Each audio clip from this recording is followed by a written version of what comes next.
Hello, friend. Welcome. Have you ever looked at your art supplies, or maybe the chapter of a book you haven't started yet, or any of your creativity, and you've thought, well, I really should start that. And then you think, oh, what's the point? I should have started that years ago, and now it's too late. If you've thought those things, this video is for you. Are you too late or not? I'm Lynette. I'm a coach, an artist, and an educator, and I'm here to share with you.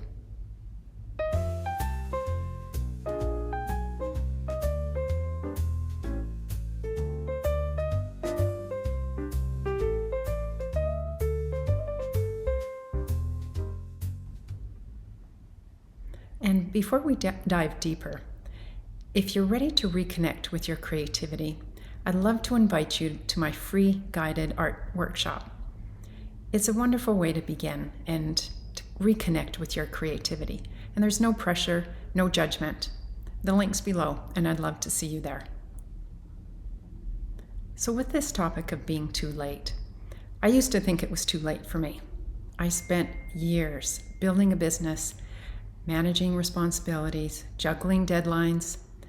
Creativity started to feel like a luxury, or something that was just for other people. And when I finally came back to art and my creativity, I was burned out. I thought I'd forgotten how to create. I worried that it was too late to start again, or worse, that I never had anything left in me meaningful to say in the first place.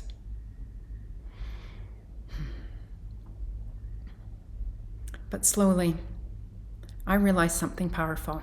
I wasn't behind. I just had more to bring to my creativity.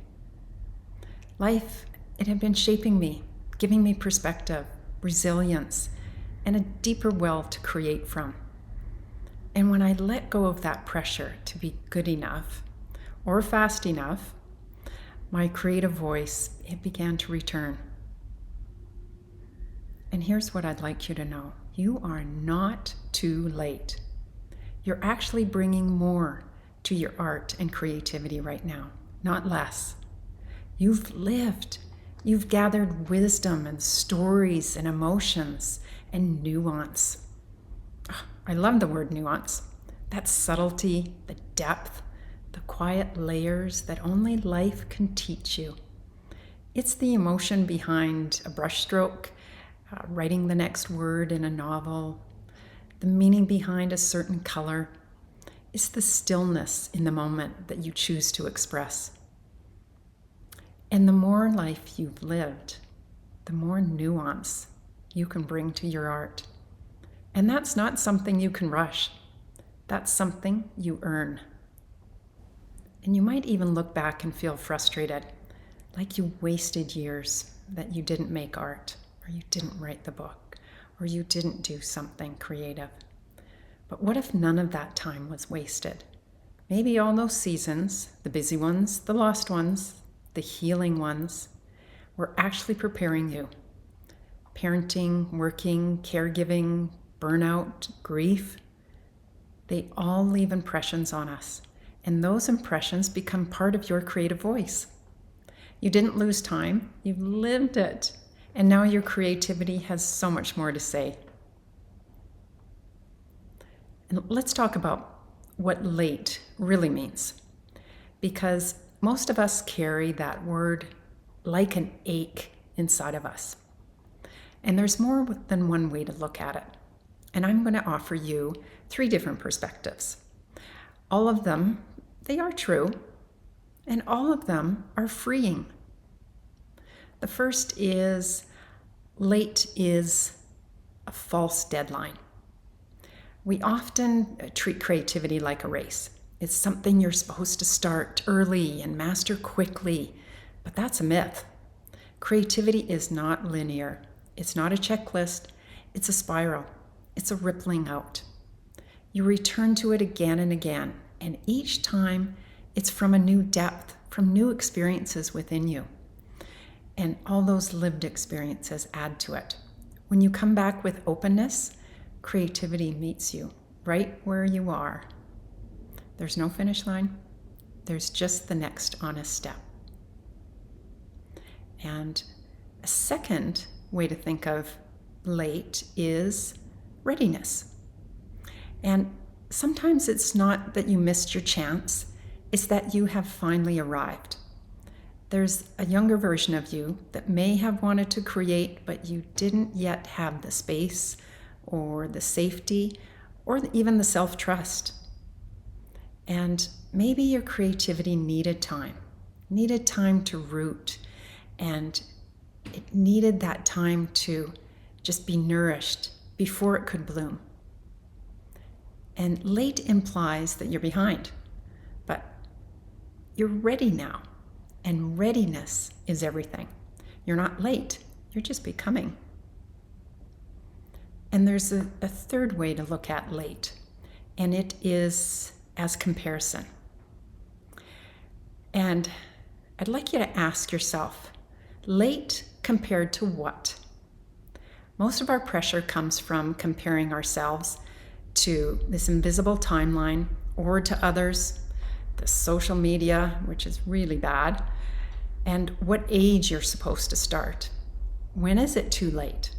And who makes those rules? And why do we even follow those rules?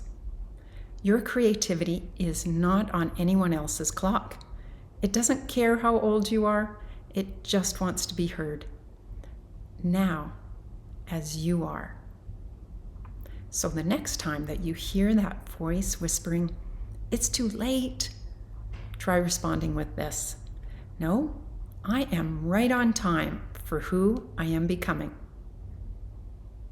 So if you've been hesitating, if you felt you're too old, you're too behind, or too unsure, I want you to know you can begin again. You can be a beginner in your 40s, your 50s, your 60s, 70s, and beyond. And here's somebody that they don't really say this enough, is that beginning again is brave. It's brave because you're not starting from scratch. You're starting from strength. And it takes real courage to return to something when you know what fear or doubt feels like. You've lived it before, but you still show up. And your creativity, it doesn't have to be seen by thousands to matter. It just needs to reconnect you to yourself. And that's why I created that free workshop that I told you about in the beginning. It was to help you ease back into your creativity with gentleness and joy. And remember, that voice inside you that's still whispering, "Create," listen to it. It's not too late. You are right on time. Creativity is how we come home to ourselves. What's one thing you've always wanted to create, but felt, it's too late to even try? Leave a comment below. I'd love to hear where you are in your creative journey. And if this video spoke to you, please share it with someone who really needs to hear it. And don't forget to like and subscribe to this channel and sign up for my newsletter, because I always have more to support your creative path. Your art matters, and so do you. And I'll see you soon.